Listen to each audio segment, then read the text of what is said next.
This is Southern Cross News with Joe Palmer. Good evening, everyone. Those stories shortly, but first tonight in News Just In, a 30-year-old man has been charged with murder following an alleged hit and run in Launceston yesterday. Our reporter Louise Hedger joins us now live from police headquarters. Good evening, Louise. What's the latest? Well, Joe, as you just mentioned, a 30-year-old man has just been charged with murder, with police saying he deliberately and intentionally used his vehicle to run over another man yesterday morning. The alleged incident occurred on the intersection of Burrows and Knox Street in Prospect Vale just after 11 a.m, with the 30-year-old male dying at the scene. Police were called to the typically quiet street and made a public appeal for information to find the driver, who police say had fled the scene. They located him on the other side of the city at Trevellyn and arrested him. The 30-year-old male remains in custody and will appear in court tonight. Joe. OK, thank you, Louise, for that report. Louise Hedger joining us there. Tasmania's mountain bike trails are renowned as being some of the best in the world, and a new tourism venture is set to make them even more accessible. An Australian-first project today getting off the ground, ready to chauffeur high-end tourists to the peak of a mountain via helicopter. Taking riders to new heights. These adrenaline fanatics living a dream come true, today chauffeured over Hobart to private bike trails on Mount Wellington. The trip there was half the excitement, so it was a lot of fun to get there, and then once we were there, it was brilliant. The project is the brainchild of Vaughan McVilly, who after 15 years of planning is over the moon to finally see his helibike project take off. We're just investing in Tasmania. We love riding our bikes down here and we want to take that to the world. It's just been an exciting venture for Tasmania alone to be the first in Australia to actually get this out of the ground and get it operational. Tasmania's pristine trails are globally renowned and are continuing to gain traction. Things like the Enduro World Series are held here, so people hear about it, they know how good it is, and there's lots of people coming over. This project expected to attract more high-end adventure tourists. Trips will take visitors to Blue Derby, with plans in place to also offer trips to Medina. The costs are going to be between $2,000 and $4,000 for these experiences across 2 and 3 days. The venture's already gaining attention on the international stage, with people booking from as far as Singapore and South Africa. We can have you on a chopper on the best trails in the world, and that afternoon you can be eating in the best restaurants and going to Mona and having just an experience like no other. Adventurers getting their fill of thrills and spills. Louise Hedger, Southern Cross News. Federal Labor says mature-aged women face the biggest barriers to finding work in northern Tasmania.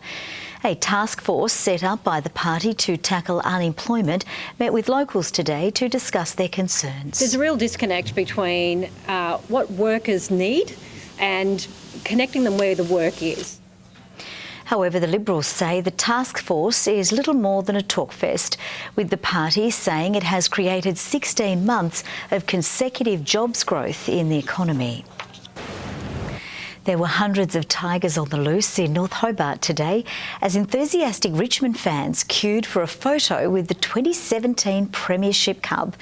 And the moment has been a long time coming for some, with one fan still donning a reminder of the Tigers' 1980 triumph. I didn't think they could actually get there, and when they won it was just fantastic. Probably the third best day of my life after my kids being born, then the Richmond Premiership and then my marriage, I reckon. That comes in fourth. The Cup will return to Punt Road next week.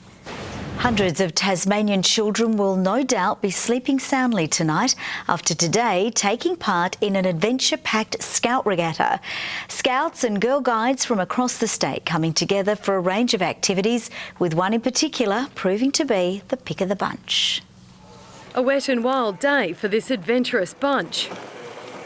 900 energetic children and their leaders taking part in the Scout Guide Regatta at Snug. All the activities that everyone loves, the kayaking, the rowing, the greasy pole, all of those things. The event's still going strong in its 55th year. And we're doing lots of kayaking and swimming. Kids can get in, have a go at absolutely anything they want and do a fantastic job, or not so much, and that's okay as well. It's fun and we get to meet new friends. Participants travelling in their clubs from across the state, converging for an action-packed 2.5 days of memory-making fun. A lot of them will then have their events in mind and will practice in preparation, and then they'll compete with other groups. We get to learn lots and we get to explore lots of places. One such activity guaranteed to garner a giggle. Put detergent on a pole and they come and wrestle and fall off, see who gets it in first. I think the greasy pole would probably be my favourite, though, I must say. I haven't had a go for many years. And did you fall off? No, I pushed her off. Louise Hedger, Southern Cross News. And the Tassie Mariners have had a promising start to the year. The under-18s academy side defeating TSL heavyweight Launceston by 19 points today as football returned to Windsor Park for 2018. The Tassie Mariners showed no fear against their older rivals, shrugging off a tough induction to the pre-season encounter. Ethan Jackson drew first blood for the Mariners 5 minutes into the game before Taylor Brendan snapped truly at the other end to level things up. The young Mariners squad showed signs of class in its first formal hit-out for the year as a unified team after the side was split up for a North versus South intra-club game last week. Draft prospect Taron Thomas led the charge, making light work of a 2-on-1 marking contest before splitting the middle, the first of his 2 majors for the day. Lauderdale's Nick Baker also delivered when it mattered in front of the big sticks. Launceston started fighting back later in the piece, at one stage reducing the margin courtesy of this long bomb to an open goal square. But the day belonged to the Mariners. North Hobart's Mitch O'Neill named best on ground, the side coming away with a 19-point win. The Tasmanian Tigers have named a 14-man squad ahead of the side's crucial Sheffield Shield match against Victoria. The Tigers' finals hopes are now very much alive after holding on for a heart-stopping win against South Australia last Thursday. The match against the Bushrangers gets underway on Wednesday, with the winner likely to book a spot in the Sheffield Shield final. And the Tigers will have plenty of talent to choose from, with batsman Ben McDermott and fast bowler Hamish Kingston called into the 14-man squad. McDermott comes in fresh from a knock of 70 in the recent Futures League match. To swimming, and hot on the heels of Ariane Titmus's recent swimming success, the 2018 Tasmanian Long Course Championships are underway in Hobart. More than 500 swimmers are taking part in the event under the watchful eye of one of the nation's best coaches. Everybody's going to have a different journey, and it's hard to say that someone's going to jump out of this pool and be at the level of Ariane, but we're very hopeful. Organisers say a number of state records are expected to tumble throughout the weekend. Back on dry land, and the Northern Athletics Centre is buzzing with budding young track and field stars. The local championships a final chance to impress for the under 13 to 15s ahead of the national championships on the Gold Coast in April. We have 20 centres in Tasmania, and to get all those centres here today, the athletes competing on this stage here in beautiful weather at St Leonard's, they look forward to it, the parents look forward to it, we love it. And Hobart Zebras are Summer Cup champions yet again after a convincing win in the final against South Hobart. Star recruit Lucy Johnson the first to strike inside 10 minutes before Elisa Bowden made it 2-0 inside the first 20. It wasn't all one-sided as Choice snuck one past the keeper midway through the half, but the Zebras put it beyond doubt after the break. Johnson again in the thick of the action. Andrew McCarthy, Southern Cross News. One of world soccer's most successful goalkeepers is in the state to raise money for charity. Thomas Sorensen, who made his name at EPL club Sunderland before playing his twilight years at Melbourne City, arrived in Launceston this afternoon. The Danish goalie will spend 10 days cycling around the state, raising money for sick children, along with talking to young players. For me to give something back to them and help them along their path, wherever that makes, is if it's just to enjoy football or if it's to go professional, it's about just enjoying the game, and hopefully I can just help them along. Sorensen says Tasmania should keep pushing to have its own A-League team on the back of the state's good form in recent FFA Cups. Welcome back. 28 degrees today for Hobart. Launceston reached 27, 22 the top for Burnie, with Devonport reaching 23 degrees.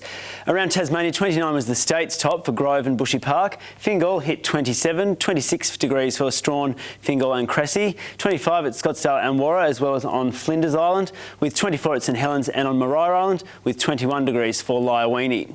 Well, on the charts, there is extensive areas of low cloud visible over the Tasman, mid-level cloud over central parts with thunderstorm activity over the Bight. Closer in shows scattered low cloud across northern Tasmania, mostly clear conditions elsewhere. Tomorrow the cold front weekends and crosses the state, a trough visible over South Australia and Victoria, and the monsoon trough in the north moving offshore. On the waters, north to north-westerly winds 15 to 25 knots, shifting southwesterly early on and reaching 30 knots through the north, with seas between 2 and 3 metres. And there is a strong wind warning for northern, eastern and southern coastal waters. To tomorrow, mostly sunny in the south. Hobart 22, 23 for Richmond and Ouse. Similar conditions up north, 28 for Launceston, 26 for Devonport and Deloraine. 24 degrees for Burnie, showers easing for Strawn 19, with 21 at Curry and 24 degrees for St Helens, Swansea and Whitemark. And the UV remains high right around the state. Looking ahead, showers around the west, the far south and also parts of the northeast on Monday. Tuesday is mainly fine, just some showers for the west and the far south again, with similar conditions for Wednesday. Looking at your major centres around Australia, sunny and 33 for Perth, Adelaide 32, Melbourne sunny and 24, 29 for Sydney and Cairns, with 27 and some showers for Brisbane, 33 at the top for Darwin. And it's a lovely, warm and clear night tonight, Joe. 25 in Hobart, Launceston 23 and 21 for Devonport. That's all from me. Beautiful. Thank you very much for that, Sam. And that's all from the news team for now. Thanks so much for your company. Good night.